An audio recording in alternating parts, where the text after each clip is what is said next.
The wind cut sharp across the porch when Frank Hartley pulled the door open that night, and for a moment he thought his eyes were playing tricks on him in the dark.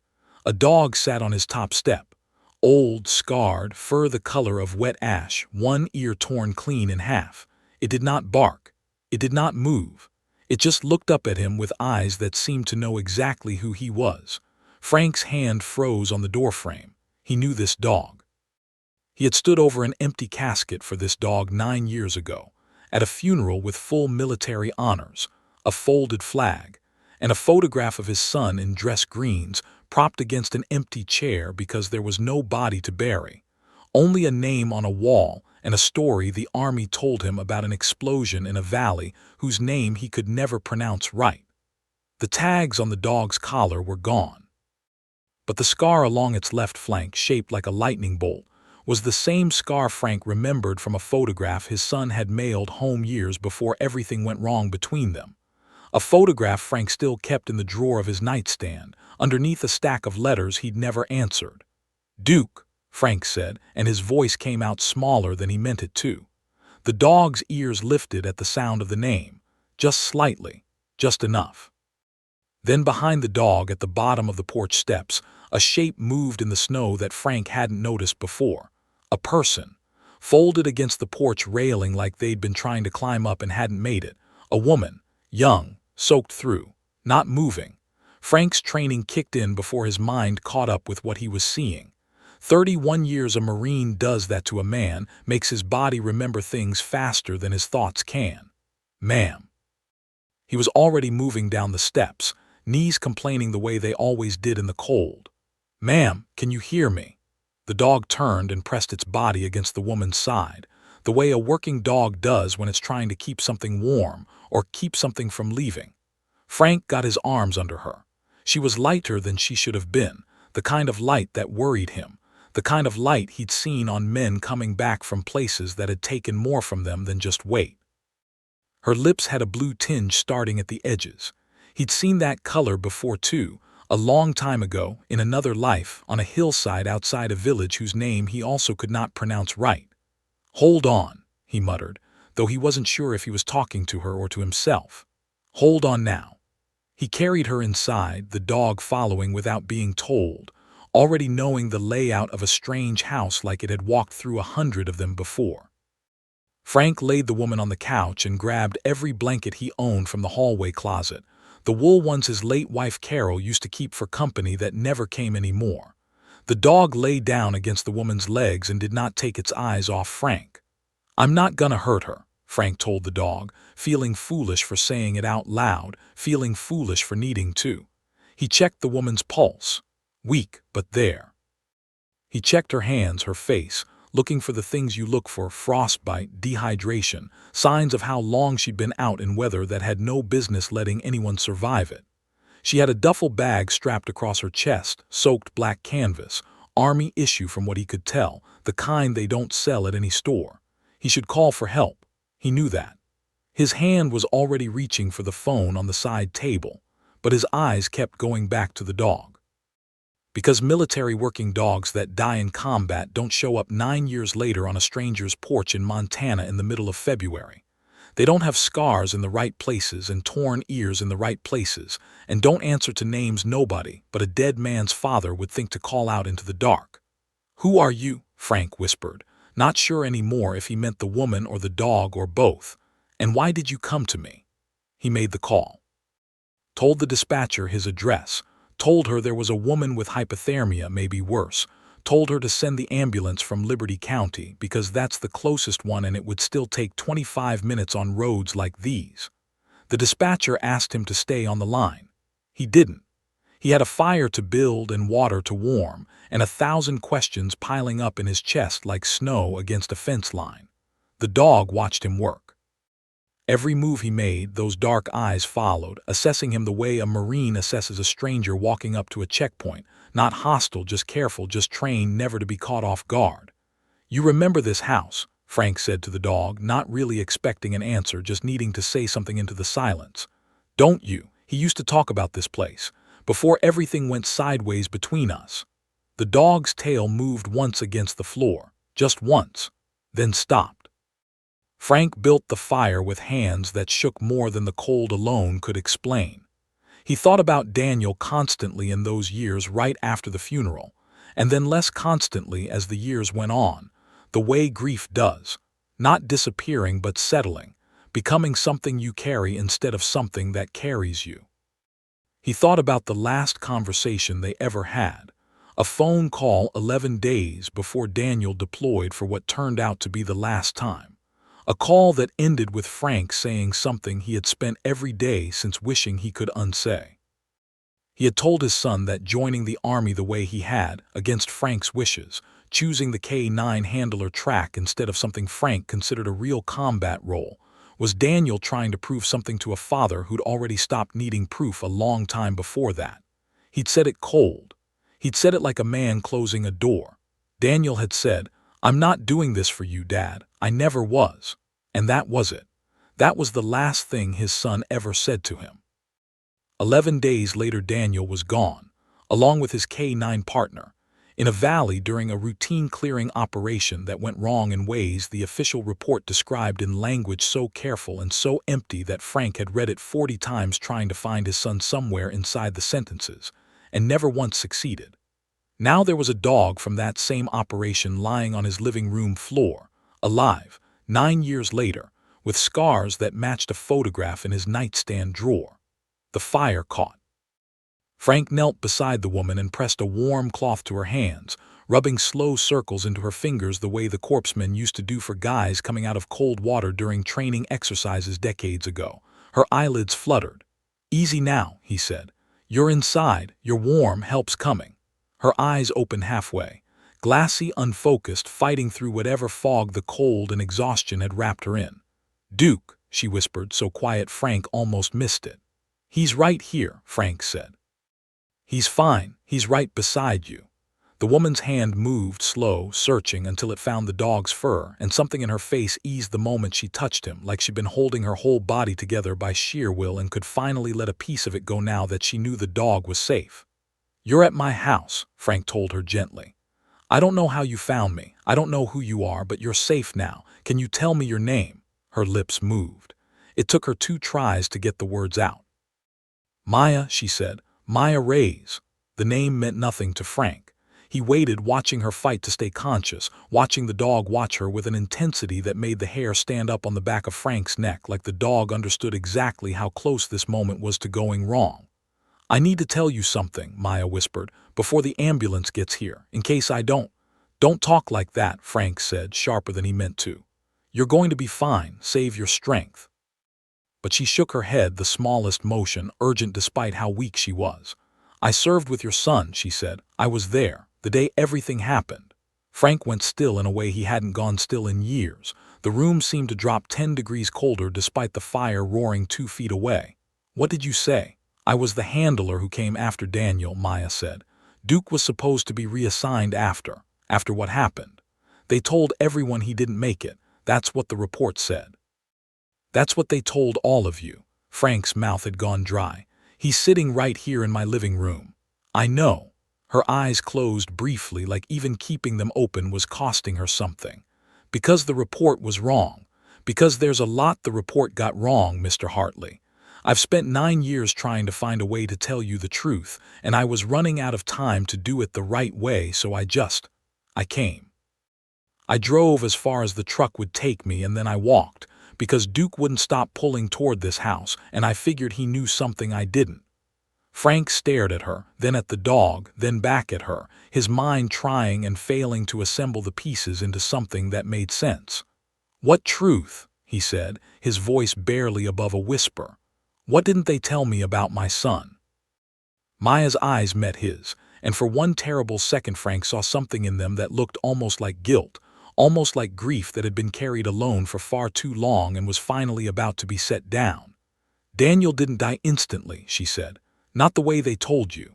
Outside, far off but getting closer, Frank heard the first faint wail of a siren cutting through the snow. "There's more," Maya said, and her hand tightened weakly around Duke's fur. "There's so much more. But I need you to promise me something first." "What?" "Promise me you won't hate me," she whispered, "for waiting this long." Before Frank could answer, before he could even begin to understand what there was to forgive. Her eyes rolled back and her body went slack against the couch cushions. And the only thing holding steady in that room full of firelight and unanswered questions was the old scarred dog, lying perfectly still, guarding the woman like he'd guarded her. Frank realized with a chill that had nothing to do with the weather outside, for longer than 9 years. The siren grew louder. Frank knelt there in the orange light of the fire, one hand on the unconscious woman's shoulder, the other resting without him quite meaning it to on the head of the dog his son had loved enough to write home about. And for the first time since the funeral with the empty casket, he found himself praying, really praying, not for himself, not even for Maya Reyes, whose name he hadn't known an hour ago, but for whatever truth was coming. Because some part of him, the old Marine part, the part that had learned a long time ago that the worst news always arrives quietly, already understood that his son's death was not the whole story. It was only the beginning of one. The paramedics took 14 minutes to reach the porch once their lights swung into the driveway, though it felt to Frank like both an instant and an eternity, time folding strangely around him, the way it does in moments that change everything. They worked fast and quiet, checking vitals, calling things back and forth to each other in the clipped language Frank still half remembered from his own years around corpsemen. Duke would not leave Maya's side, not even when the paramedics tried gently to move him, and in the end one of them, a younger man with a tired face, simply let the dog walk alongside the stretcher all the way to the ambulance doors.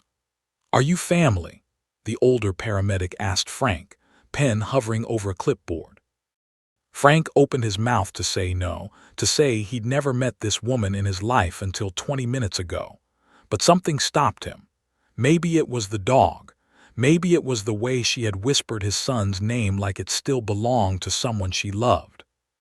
"I'm the closest thing she's got out here," Frank said instead, which was true enough, and climbed into his truck to follow the ambulance into town, leaving the porch light burning behind him in the dark, the snow already starting to cover his own footprints, as if even the ground wanted to erase how strange and impossible this night had become. The hospital in Chester wasn't much more than a clinic with delusions of grandeur, 4 exam rooms and 2 beds that counted as intensive care if nobody looked too closely. Frank had been there enough times over the years, broken ribs from a horse that didn't want breaking, Carol's last 6 months, to know every nurse by first name and every chair in the waiting room by the particular way it failed to be comfortable. He sat in the one closest to the door that night with his hat in his hands and Duke's leash, borrowed from the back of his truck, looped twice around his wrist even though the dog didn't need it. Duke lay across his boots, head up, eyes on the swinging doors that led back to the exam rooms, the same way he'd watched Frank work the fire 2 hours earlier, waiting the way only a trained animal waits, patient and absolute.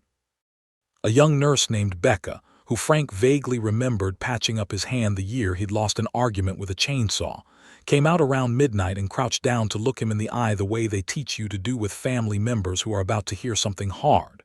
"She's stable," Becca said. "Severe hypothermia, dehydration, exhaustion. Doctor wants to keep her at least through tomorrow, maybe longer." She paused, glancing at the clipboard. "Mr. Hartley, can I ask you something? You're listed as the contact, but the chart's got some old injuries on it that don't match a recent fall, old fractures, some scarring that looks combat-related. She tell you anything about her history?" Frank looked down at Duke. "She told me a little. She keeps asking for the dog," Becca said.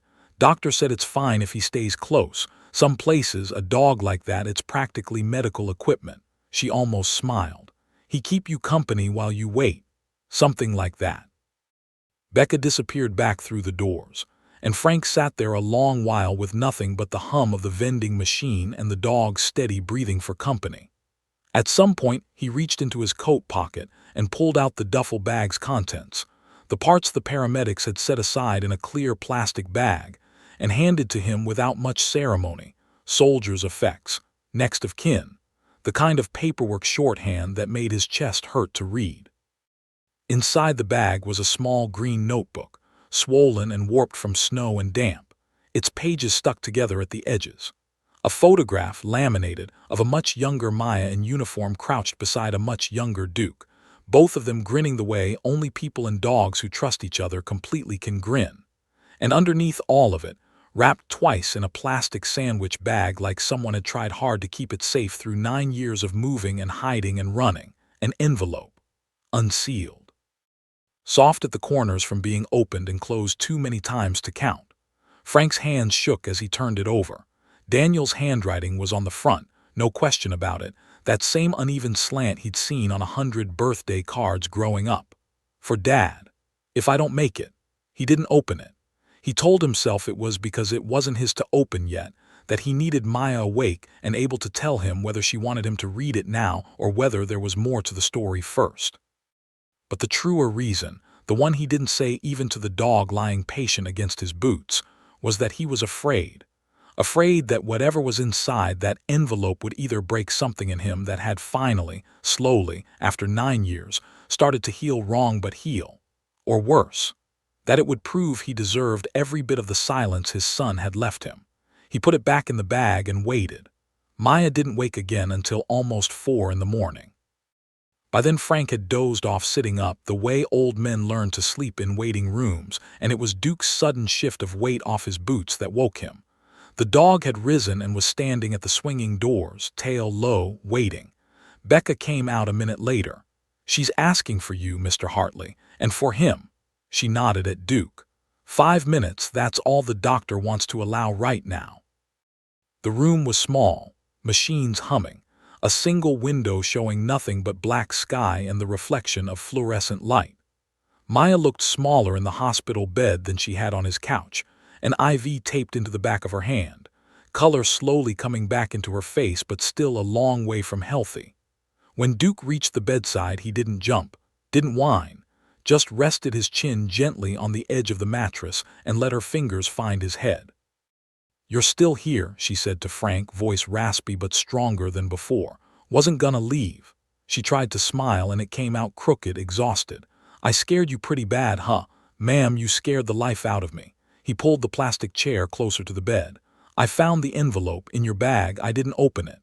Something in her face cracked just slightly, relief and dread tangled together. "I've carried that letter for 9 years, she said. "I told myself 100 different times I was going to mail it to you. Then I'd think about what you'd think of me once you knew everything that letter meant, and I'd put it back in the bag and tell myself next month, next year." Her eyes went glassy. "There wasn't supposed to be a next year anymore, Mr. Hartley. That's why I came now. That's why I couldn't wait for spring." Frank felt his stomach drop in a slow, sickening way. "What do you mean there wasn't supposed to be a next year?" Maya looked down at Duke instead of at Frank, like it was easier to say hard things to the dog. 6 weeks ago, I found out I've got a heart condition from an old injury that never healed right. Doctors gave me a number.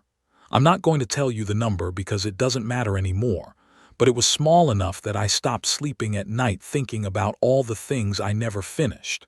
And the biggest unfinished thing in my whole life was you. You and this dog and a letter I should have delivered the week your son died." The machines beeped steadily in the silence that followed. Frank sat very still, the way he used to sit in briefings right before bad news, bracing without knowing exactly what shape the blow would take. "Tell me what happened in that valley," he said quietly. "All of it. I've waited 9 years for the truth and I think I can sit here and take it now." So she told him. She told him she'd been new to her unit, 23 years old, 6 months into her first deployment, paired with a green dog named Tucker who hadn't earned his nose yet. She told him that on the day everything happened, her squad had been called in as backup after Daniel's unit hit something on a routine clearing sweep that should never have gone wrong the way it did. An IED buried deeper and angled wrong from anything their equipment had flagged. She told him that by the time her team reached the site, most of Daniel's squad had already been pulled out, but command had flagged one position still unaccounted for, deep in a collapsed irrigation ditch where the blast had folded the earth in on itself. Duke wouldn't leave that ditch, she said. Everybody assumed the position was already cleared, that there was nothing left to find. But Duke kept circling back to it, whining, refusing every command to fall back. That's not normal behavior for a dog that disciplined. So I went down to look, and I found your son." Frank's hands were pressed flat against his knees, every muscle in his body locked still. "He was alive," Maya said. "Pinned under collapsed wall, both legs broken, internal injuries we couldn't see yet but I think he already knew about. Duke had stayed with him the entire time everybody else assumed he was gone, wouldn't leave his side. That's why the official report is wrong, Mr. Hartley. Duke didn't die in that explosion. He survived it standing guard over your son in a hole in the ground for almost 2 hours before anybody even knew to look." 2 hours, Frank repeated, the words barely making it out of his throat. "We got him stabilized as best we could right there. I stayed with him while command tried to get a medevac bird through, but the terrain and the weather that day, it kept getting pushed back. 40 minutes, then an hour, then 90 minutes. Maya's voice thinned, the memory clearly costing her something even 9 years later. "He was talking to me most of that time, in and out, but talking. He told me about this house, about Montana, about a dog he used to have growing up and how Duke reminded him of it, and he talked about you." Frank's eyes burned. "What did he say?" "He said his dad was the toughest man he ever knew, and that he spent his whole life either trying to prove something to him or trying to stop needing to, and he hadn't figured out which yet. He said the last conversation you two had ate at him every single day since, because he never got to tell you he understood why you said what you said, that you weren't trying to hurt him. You were trying to protect him the only way you knew how, the Marine way, by being hard on him so the world couldn't be harder." Frank put both hands over his face. The dog, sensing something shift in the room, moved from Maya's bedside and pressed his head against Frank's leg, the same gesture he'd offered Maya hours before on the porch. "He asked me for 2 things, Maya continued, quieter now. "He asked me to take care of Duke if anything happened to him, because Duke had given him every single thing he had that day, and he didn't want him put down for his injuries, which is what happens sometimes to working dogs too broken to work anymore. And he asked me to write down what he wanted to say to you, in case he didn't make it and in case he wasn't able to say it himself. He dictated the letter, word for word.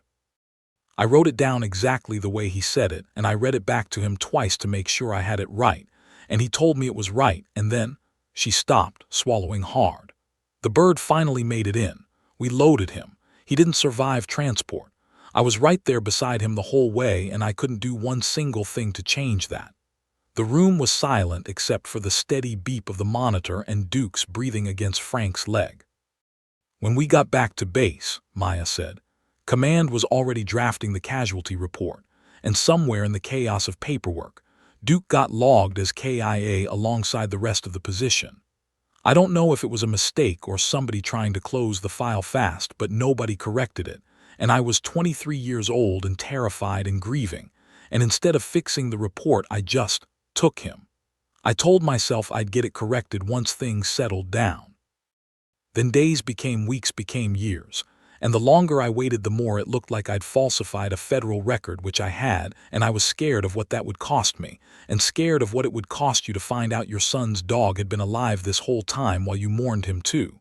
So I just kept Duke, kept the letter, kept running from both." 9 years, Frank said. 9 years, she echoed. "I lost my career not long after for reasons that don't matter much now. Lost my apartment twice. There were stretches I had nothing, Mr. Hartley, nothing but this dog and a letter I was too much of a coward to deliver. And then 6 weeks ago the doctor told me what was wrong with my heart, and something in me just broke open. I thought, if I die with that letter still in my bag, Daniel's last words die with me, and so does the truth about what this dog did for your son. I couldn't let that happen. So I put what little money I had into a truck that barely runs, and I drove until it gave out 40 miles from here, and Duke just started walking, like he knew exactly where this house was even though he'd never been there himself. Like your son had described it to him so many times, the dog had it memorized in his bones." Frank sat with that for a long moment, the weight of 9 years rearranging itself inside his chest into something he didn't yet have words for. "Read me the letter," he said finally. "Please." Maya reached for the bag on the side table, hands trembling, and pulled the envelope free. She opened it with the careful reverence of something handled 1,000 times and never once treated carelessly, and unfolded a single sheet of paper gone soft and thin at the creases. "Dad," she read, her voice breaking on the very first word. "If you're hearing this, it means I didn't make it home, and I need you to know some things before that becomes the only truth between us. I know you wanted something different from me.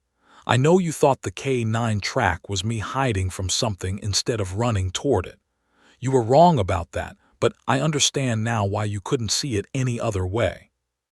You spent your whole career being the hard line so other men could come home, and when I joined up you couldn't stop being that for me either, even when what I needed was just my father. I'm not angry, Dad. I want you to hear that clearly. I'm not angry, and I forgive whatever needs forgiving, and I need you to forgive yourself too, because I think you're going to carry our last conversation like a stone if somebody doesn't tell you not to." Frank's shoulders shook silently. Duke pressed harder against his leg. "Duke saved my life today," Maya continued reading, "the same way he saved every soldier he's ever walked beside, by refusing to leave when leaving would have been easier. If I don't make it, please take care of him. He's earned more rest than the army will ever think to give him. Tell him it's okay to lie by a fire and just be a dog for a while. And Dad, tell yourself the same thing. You've spent so long standing guard over everybody else's pain. It's okay to let it down now. I love you. I always did, even when I didn't say it right. Your son, Daniel." The letter ended there, and the room held nothing but the quiet sound of two people and one old dog breathing through 9 years of grief finally let loose all at once. Frank reached out and took Maya's free hand in both of his, the same hands that had carried her out of the snow hours earlier, and held on like he was afraid the moment might slip away if he didn't. "You didn't owe my son or me 9 years of hiding," he said, voice rough. "But I understand why you gave them anyway. I understand it better than you know." He looked at Duke, who lifted his graying head to meet Frank's eyes with the same steady, knowing look he'd given him on the porch step. "And I'm not gonna let the army or anybody else punish you for what you did to keep him alive. I know people. I'll make calls in the morning. We'll get the record fixed the right way, quiet, no trouble for you. You hear me? No trouble." Maya's eyes filled and spilled over, 9 years of carried weight finally finding somewhere safe to set down. "I was so scared you'd hate me." "I could never," Frank said. "You gave me back more of my son in one night than I've had in 9 years. You gave me his voice. There's no version of me that hates the woman who did that." Duke let out a long, low sigh and settled fully onto the floor beside the bed, the kind of sigh that sounded almost like relief, like a soldier finally allowed to stand down after a watch that had lasted far too long. Outside the window, the snow had finally started to ease, the first gray edges of dawn beginning to show along the horizon. Frank sat between the woman who had carried his son's last words across 9 years and 3 states, and the dog who had refused to leave his side even in death's shadow. And for the first time since the day of the empty casket, he let himself believe that some stories, even the hardest ones, find their way home in the end. In the weeks that followed, Frank made good on his word. An old Marine contact 2 ranks up from where Frank had ever served, helped quietly correct 9 years of paperwork without a single mark against Maya's name. Duke moved into the house permanently, claiming the rug in front of the fireplace as his own the very first night, sleeping the deep, easy sleep of a soldier finally allowed to rest. Maya stayed on through the spring to recover, then through summer because leaving no longer made sense, and the ranch that had been too quiet for too long slowly filled again with the sound of 2 people, 1 dog, and a framed photograph on the mantel of a young man in dress greens. Finally, after 9 long years, smiling back at his father without a single thing left unsaid between them.